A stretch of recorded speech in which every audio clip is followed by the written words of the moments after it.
I would now like to introduce to you Dr. Doris Grinspun, our esteemed Chief Executive Officer, Marian Cochrane, our parliamentarian, and Dr. Arlene De La Rocha, Chief Scrutineer for today's session. Dr. Doris Grinspun is RNAO CEO since 1996. Prior to this, she worked in clinical and administrative positions in Israel and the United States, and from 1990 to 1996, served as Director of Nursing at Mount Sinai Hospital.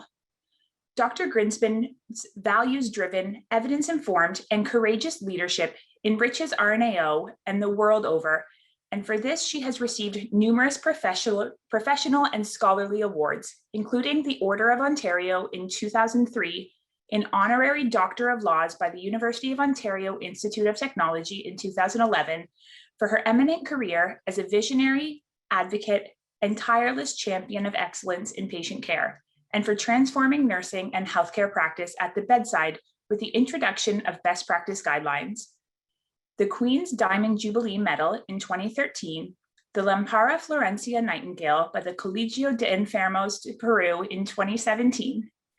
In 2018, she was the first nurse ever to be bestowed a Doctor Honoris Causa by the Universidad de Lleida in Spain. I do not speak Spanish very well. And in 2018, she was inducted to the American Academy of Nurses. In 2020, our CEO received AAN's prestigious COVID-19 Courage Award in policy to honor her immense contributions during COVID-19. And in 2020, Dr. Grinspun was inducted as a Fellow of the Canadian Academy of Nursing. Our Doris has been featured in numerous publications as a powerful and authentic leader and a positive change agent. And for the past 25 years, we have been the primary beneficiaries of that. Our newly appointed parliamentarian is Marian Cochrane. Marian's nursing career spans over 20 years, from her time as a clinical nurse in the NICU at Lake Ridge Health Corporation to many years in leadership and management positions. She recently retired as a faculty member of the collaborative BSCN program at Durham College with Ontario Tech University. She served as interim co-director year 2 and year 4 coordinator before retiring. Currently, she is working with Durham College as a facilitator in the practice labs for PSWs and practical nursing programs. Marianne is a former Region 8 representative on the RNAO Board of Directors from 2001 to 2005, and again as interest group representative from 2012 to 2016. She is a past president of the Provincial Nurse Educators Interest Group and served on various RNAO committees as a chair or member, including the Provincial Bylaws and Resolution Committees, LAP, Nursing Education, Nursing Practice, and Editorial Advisory Committee. Dr. Arlene De La Rocha is our scrutineer for this year's AGM. Dr. De La Rocha is a professor in the collaborative Durham College and University of Ontario Institute of Technology BSCN program in Oshawa since 2007. Dr. De La Rocha has a passion for teaching and encourages all of her nursing students to become RNAO student members and to champion best practice in their nursing career. Dr. De La Rocha is a proud RNAO Hub Fellow, having received the award in 2016. At this time, we would like to recognize our past presidents, past executive directors, members emeritus, and Lifetime Achievement Award recipients in attendance. I would like to now introduce each of our 2020-2021 board members representing you. Dr. Angela Cooper-Brathwaite, immediate past president. Betty Oldershaw, Region 1 representative. Christy Butler, Region 2 representative. Nathan Kelly, Region 3 representative. Anita Sang-Sit, Region 4 representative. Alicia Munasar, Region 6 representative. Dr. Soyan Sito, Region 7 representative. Regina Elliott, Region 8 representative. Allison Kern, Region 9 representative. Doris Jenkins and Una Ferguson, Region 10 representatives. Liliana Brezen, Region 11 representative. Dr. Michael Scarcello, Region 12 representative.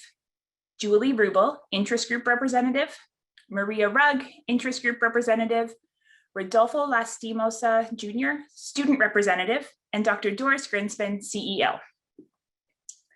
I am pleased to report that over 700 members and other guests have registered for our annual general meeting this year. I would like to thank you all for joining us today.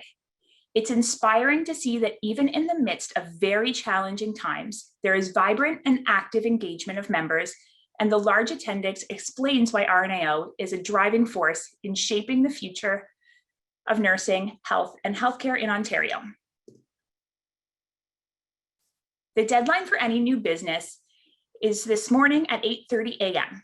Note that the only new business that will be accepted at this time is any proposed resolution coming from RNAO Board of Directors. Resolutions coming forward from a member of the association as an additional new business item prior to the commencement of business at the AGM will not be accepted. This meets the stipulations in RNAO policy 6.075 and is meant to encourage members to meet the deadline for submission of resolutions to the AGM. I remind the gathered assembly that it is my responsibility and prerogative as chair to consider with advisors any items of critical importance that arise during the annual general meeting and to deal with them at my discretion. Options for handling any items may include the following: placing an item on the agenda under new business, referring an item to the board of directors, or ruling an item out of order. In regards to members' comments from participants, preference will always be given to RNAO members. When you are called to speak, I ask that you state your chapter for recording purposes or region, and to ensure members have the first opportunity to speak. We want to ensure that during the AGM, we hear as many voices and topics as possible. To facilitate this diversity, we will spend no more than 6 minutes per topic during the consultation session, and speakers will be allowed to speak once unless no other members have their hands raised. To speak, we ask that you click on the participants button at the bottom of your screen to open the participant window. When the participant window opens, click the raise hand button. Speakers will be placed in the order of raised hands and will be recognized by the chair in that order. When the chair calls on you, you will be unmuted by AGM facilitators. State your name and the group you are representing clearly before moving a motion or discussion. Once you have finished speaking, or if your speaking time is up, you will be muted again. Use the lower hand feature if you no longer wish to speak and would like to be removed from the speakers list. I will now present the roll call for today's meeting. As of 8:30 this morning, Friday, June 24th, there are 128 consultation representatives registered out of a possible 220. Welcome to all of you, and thank you for representing today your chapter, region without chapters, or your interest group. I remind you all of the important opportunity you have to vote under the one member, one vote process. And I trust you all took full advantage to cast your vote over the past 2 weeks. The results of the vote will be reported later today. In accordance with RNAO bylaws and policies, the proposed resolutions coming for consultation today are not part of the official governance business of the AGM. As such, these are not dealt with during the one member, one vote online voting process. The consultation session will take place later in the session, and the 17 proposed resolutions brought forward by the Resolutions Committee will be discussed and decided upon. The minutes of the 2020 annual meeting were available for review by consultation representatives prior to this meeting. At this time, I'll ask, are there any corrections?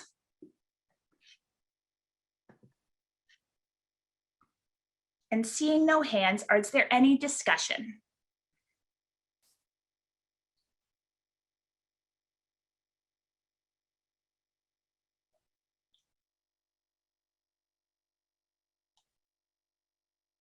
So seeing no hands, and as the minutes don't require a motion, we will accept them as circulated.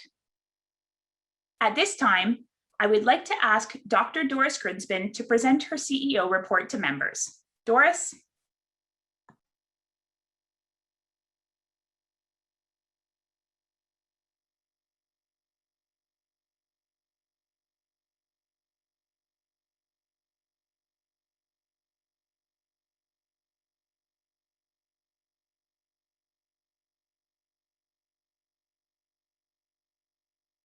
It's okay. Now it's unmute. Good. Thank you so much. Appreciate that. All good.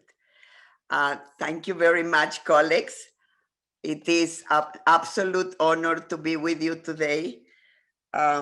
This has been a unique year, a year of triumphs and a year of defeats, a year of losses and a year of silver linings. So you will see in my report that we will capture much of it. We are now going to share the screen. PG, please.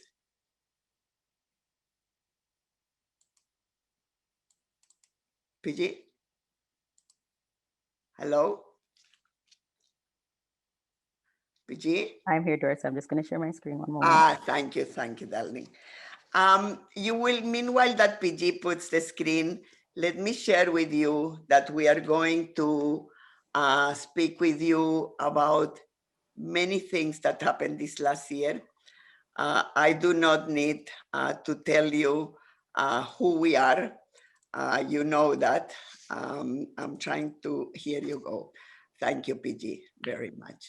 I'm trying to share with you first, I guess, one message towards the end and the beginning and in everywhere in this presentation, that the strength and the power of RNAO has never been this robust.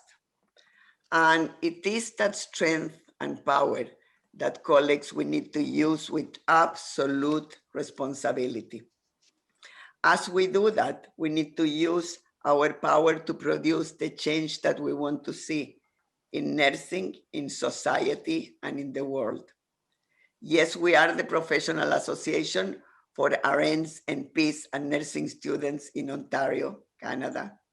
We are a tremendously strong, credible voice, and you saw that yesterday night by all the leaders of the different parties coming to our meeting. We lead the profession to influence and promote healthy public policies, clinical excellence, and more. And we have two core programs. We have the best practice guidelines program, and we have the healthy public policy program. And meanwhile, my hair went down. So here you go. Maybe it's time to let your hair down, as they say, when things are rough for a year. I want to share this presentation in a slightly different way. We are going to talk in the next 30 minutes about protecting Ontarians, about supporting nurses, about informing nurses, and about advocating. And we are going to speak about many aspects that happened during the pandemic. And in the process, we are going to meet new people. Some that you know very much, like Florence Nightingale, and some that some may know and some may not less. So let me give you just a very brief preamble on these nursing leaders. Charlotte Edith Anderson Montour was the first Native Canadian registered nurse. It was illegal for Native Canadians to get a diploma in Canada, so she had to get nursing training in the US. She served in the British Army.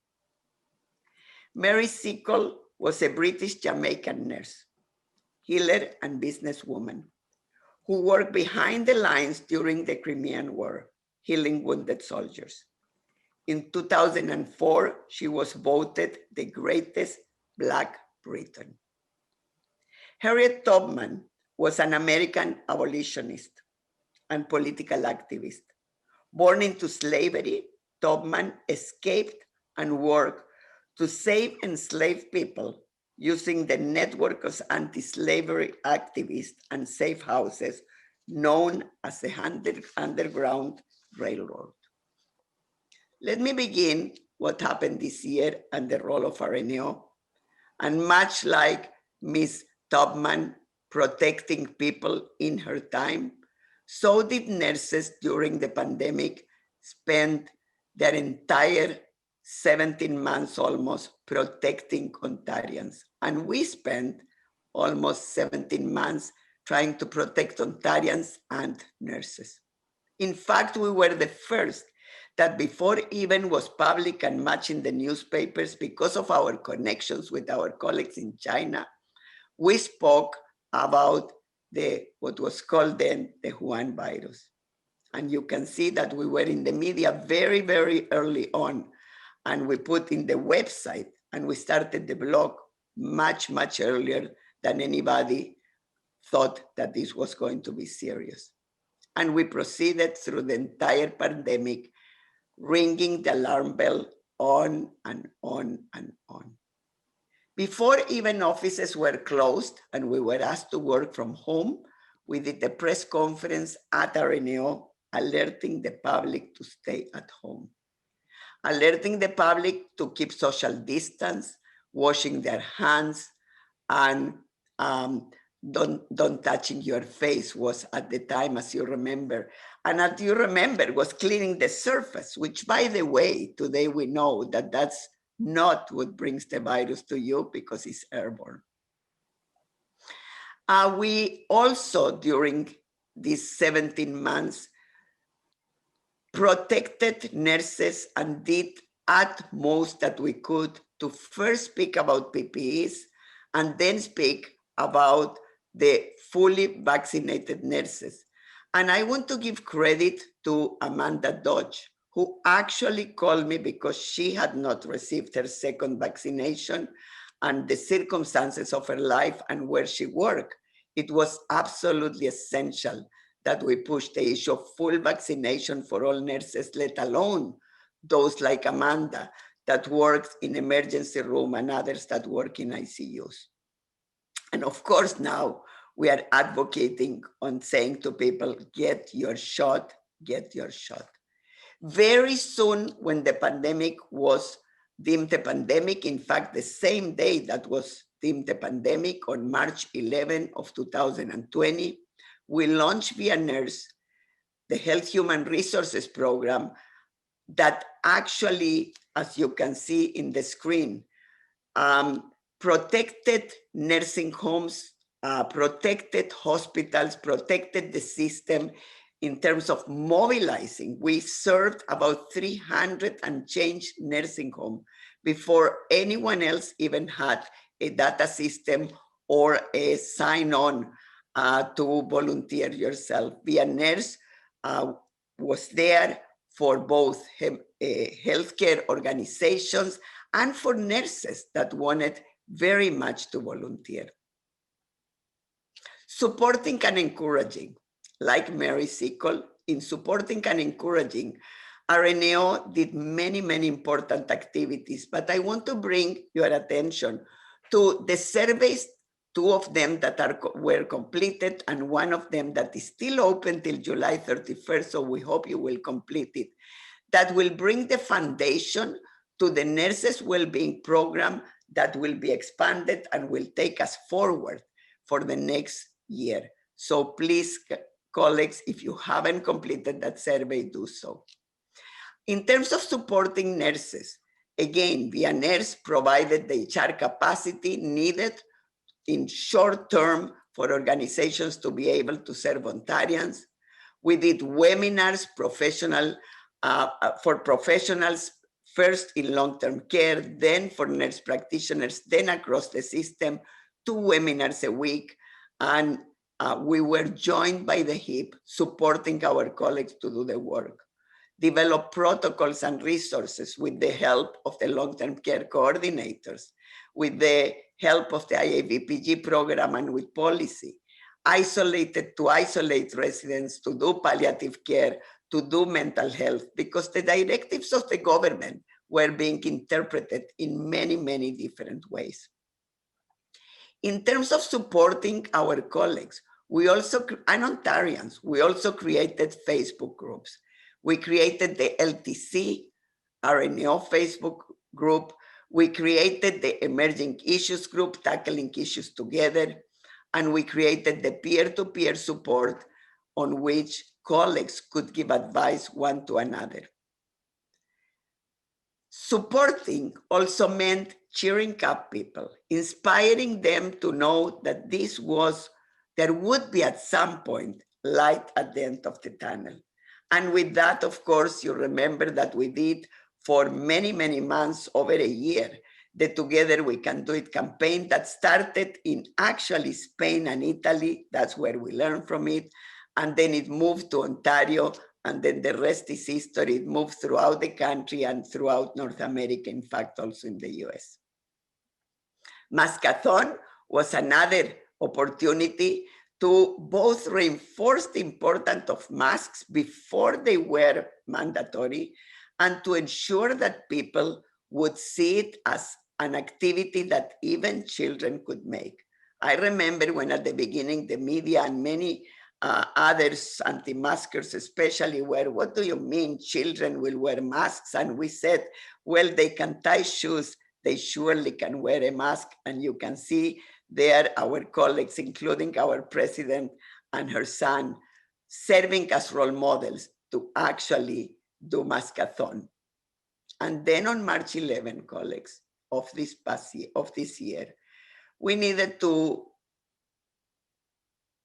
take hold of the reality that not only we had lost 9,101 Ontarians in our province, including over 35 residents in long-term care, we also had lost 4 of our own colleagues and also a total of 20 healthcare professionals, colleagues around the world.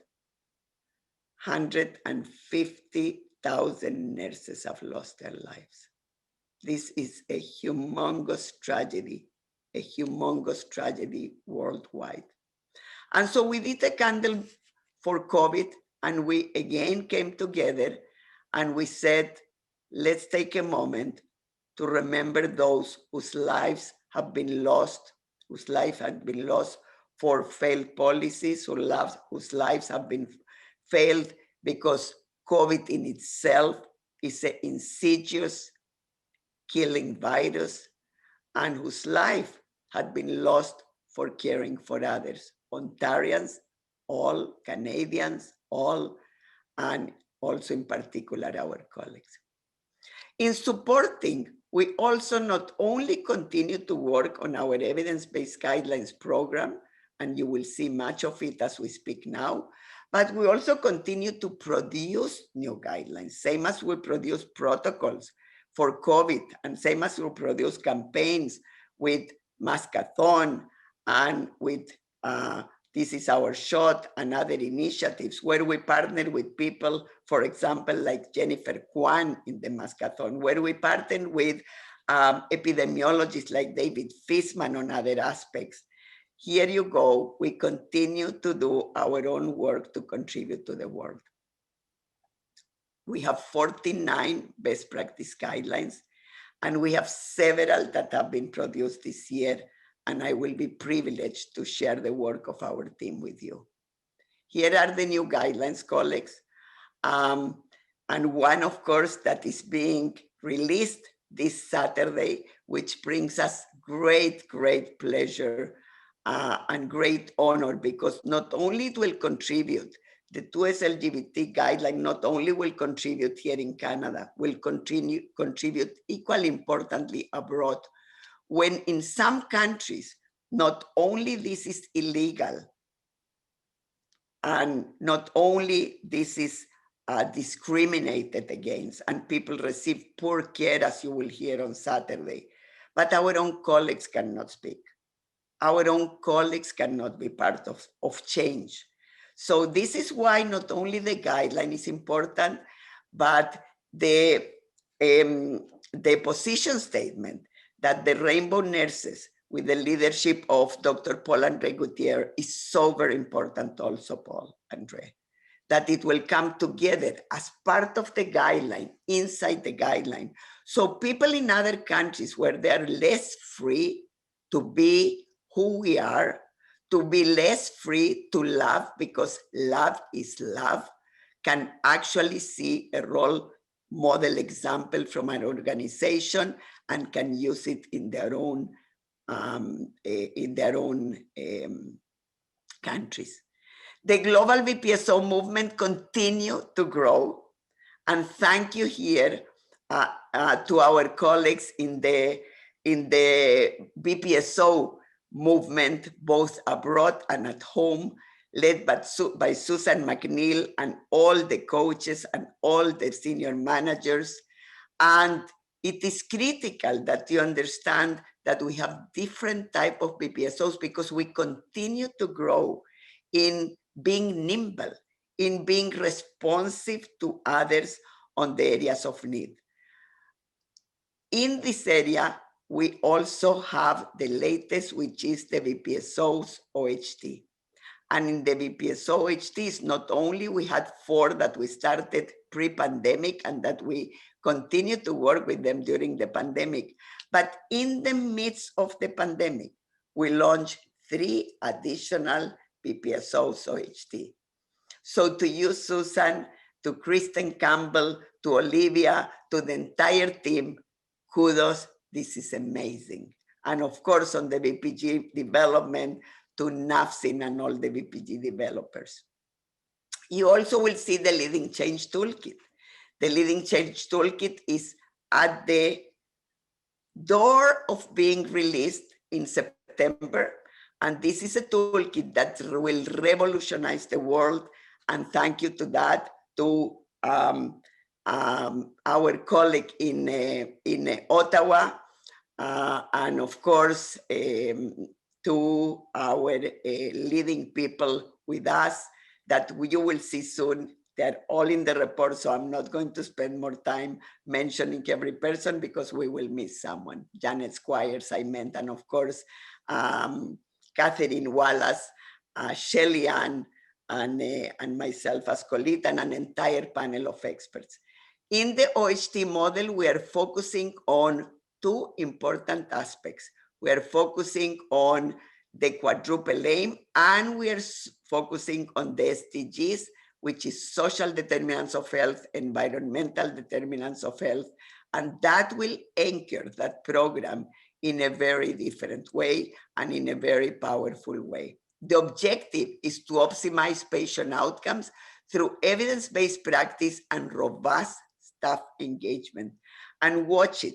Like you watch our young leaders leading for the future, watch this toolkit that will revolutionize implementation science in years to come. During the pandemic, all countries, including ours, focus on the family-centered care, person and family-centered care. Remember, people could not be with their loved ones as they were dying. People could not be with their loved ones, sometimes even not through technology, because not in every country there is that capacity. So nurses became in the front lines. They became the expert health professionals, and they became the compassionate health professionals by extension, the family members that help people to heal, help people to get better, and also help people to die in peace. Colleagues, to those of you in the front lines, we cannot ever thank you enough for what you have given on this pandemic. And to those that tragically lost their lives caring for others, you will remain in our memories forever and ever. During the pandemic, we met with the first cohort OHTs, 4 of them, and it was over 300 people. You cannot imagine the excitement, the inspiration of how they were sharing, how they were using the VPG on person family-centered care to link with home care services, to help vulnerable populations, to help people with opioid crisis when everybody else had forgotten them. This is a picture of Chile. During the pandemic, we did launch another site in Chile. This is one of the private hospitals in Chile, the Hospital de Trabajador for the worker. Interestingly, that is private hospital for the worker. It actually is kind of an HMO, so it's not totally private. And as you know, we work in all the sectors, in all the countries with everyone. In Chile also, though, the government expanded in the midst of the pandemic the public program that they have with us on VPSOs, and they expanded it to 15 additional hospitals plus the 7 that they already have. They have, in a 2-year span, they expect to expand it to all the public hospitals across that country and then to primary care. So amazing progress in the middle of the pandemic, Let's talk about the response of the pandemic to inform. Well, we did much of informing the public. Much like Florence Nightingale, that was a statistician, we do use the statistics. We do use the capacity to speak. There is a difference. She was not allowed to speak in public. She needed to speak through other voices, if you remember. We didn't. We spoke through our own voice. You can see there our president, you can see there our immediate past president speaking about the Black Nurses Task Force. You can see that Brigitte, that was hugely in the media, Brigitte Umaigba, and many others. And you can see our colleagues. Colleagues, this is not here. This is in Chile. Our presence in another country. But one of the silver linings on this pandemic, people kind of say this is the second pandemic that we do virtual. Let me remind you that during SARS, we needed to postpone the pandemic. We didn't have these social facilitators like today. So technology was a social facilitator, and technology enabled us to continue to work, to continue to do false tours, to continue to do Take Your MPP to work, to continue to launch Turcos and Caicos, another VPSO that we launched during the pandemic, to continue to do work like never before. Well, the power of social media is present right here. We had almost 7,000 media hits during the pandemic. And those are 7,000 of members of RNAO, of your executive, of Morgan, Angela, myself, and many, many other members that spoke in the media. And then look at Twitter, look at Facebook, look at Instagram. The social facilitators enable us to do that.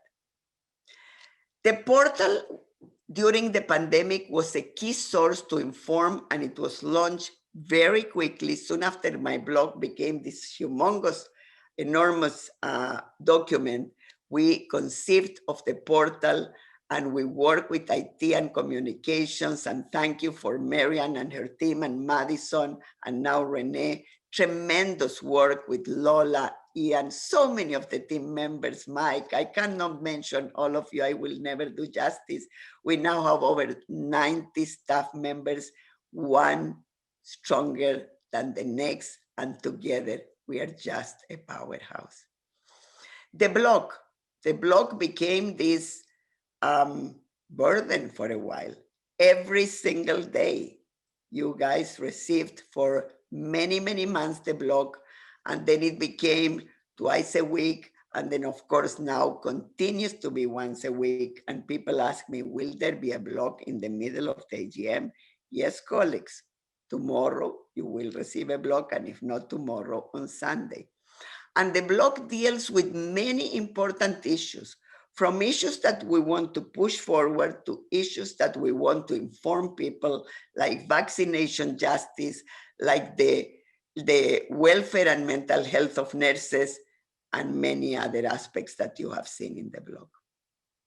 Let me talk about advocating for vulnerable communities. And I do want to single out, not because others have not done amazing work, many have, but Dr. Lee Chapman, who used to work at RNAO, who is a nurse leader like second to none, who is humble as humble it can come, is someone many of you may not have heard, but it is someone you all need to know. Lee Chapman started with Aicha, the program on protecting people that were either expecting the results of COVID or that had COVID positive, that were tested positive, and that were experiencing homelessness.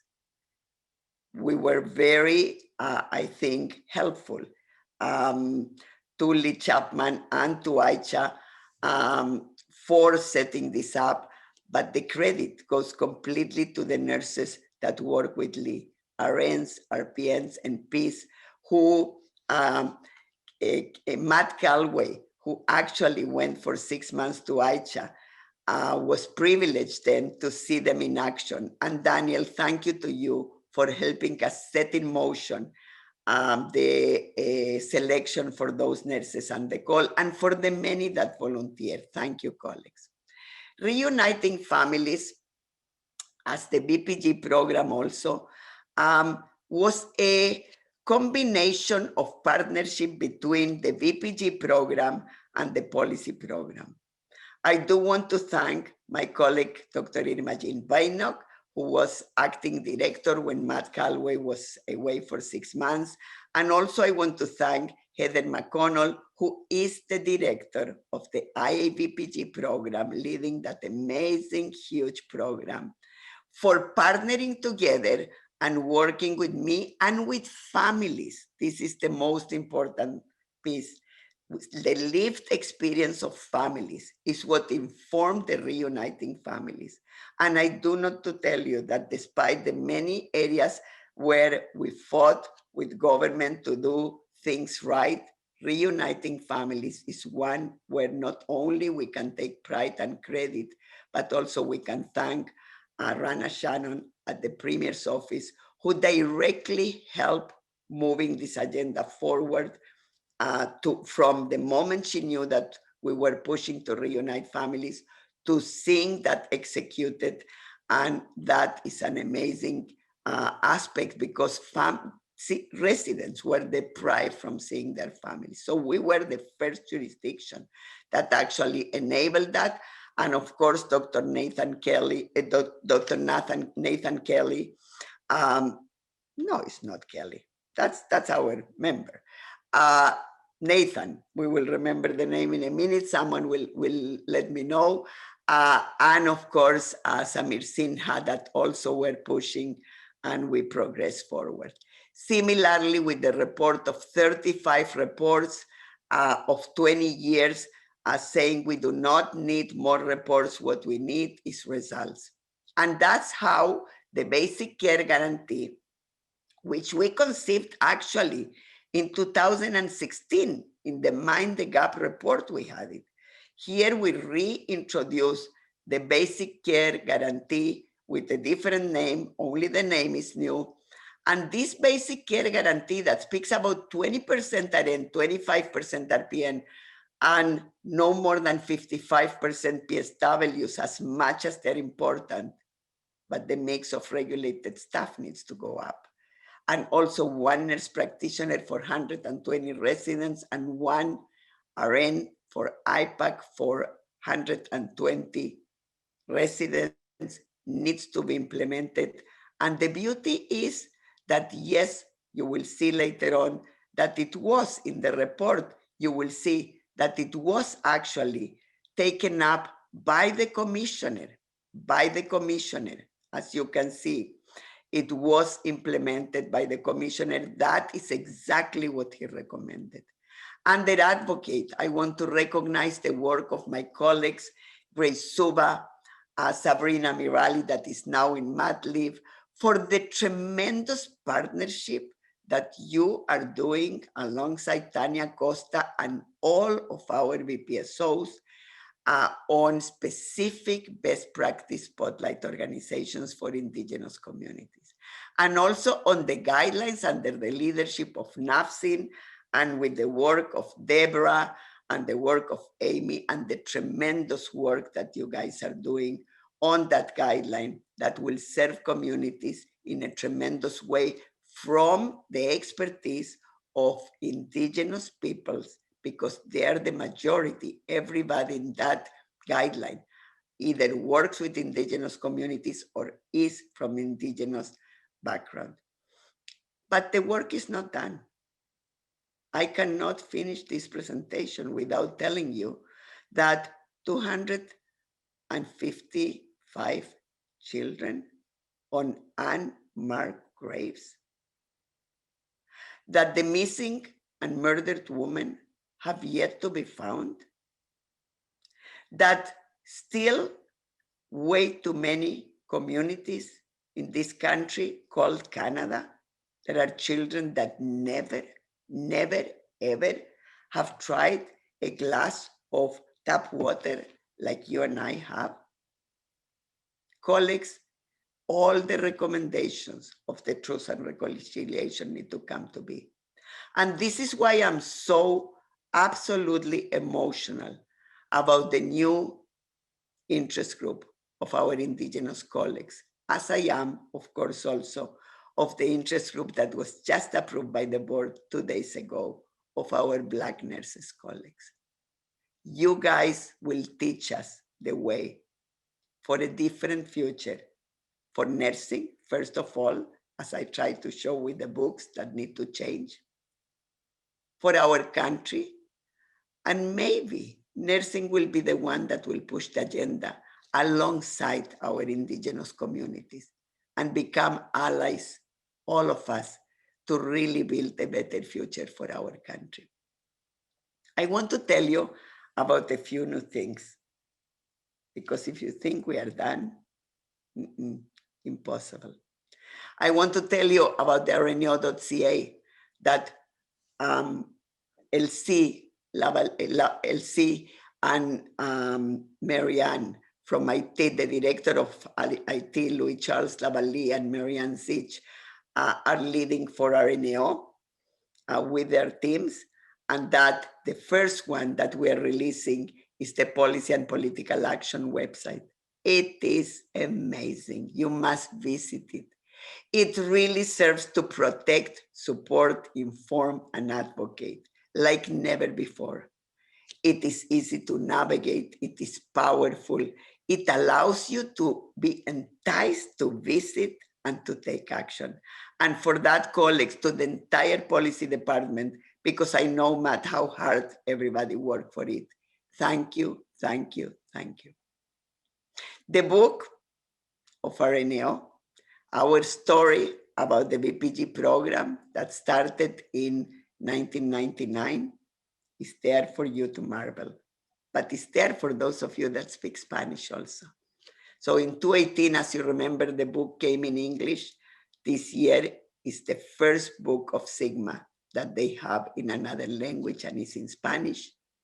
And it serves to protect, support, inform, and advocate. Because the book tells the story of 17 chapters that are about informing, are about supporting better practice, are about protecting the public for good care based on evidence. And yes, the chapter 18 is about how to use all that to advocate. Because advocate we need is part of our role, colleagues. It's not on the sidelines. It's part of our role. And it gave me so much pleasure today in the student luncheon to actually hear the students talk about how important was to advocate. Announcements, because Doris. I'm done in 2 minutes. Okay. Announcements, because it's important to speak about the announcements now. The Care Center at RNAO mentorship program will be launched in September 16. You can already start to learn about it.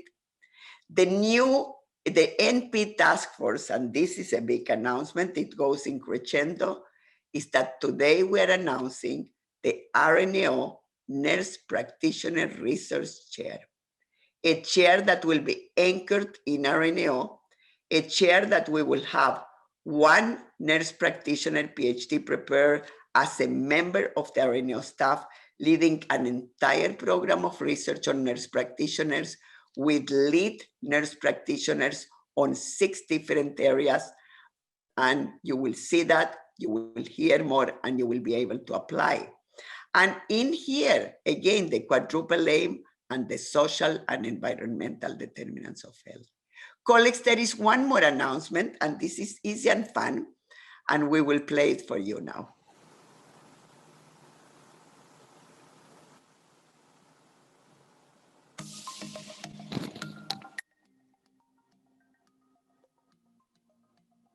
The music needs to be louder, PG.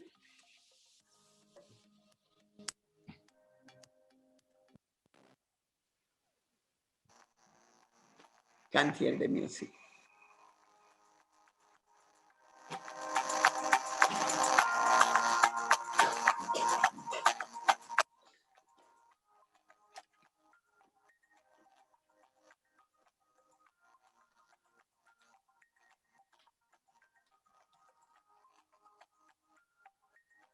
So you can go and get your uniform. Not only you get the discount, we also put there, you can broaden your name and your credential. And colleagues, you can now go into the website and you can also get the AGM report.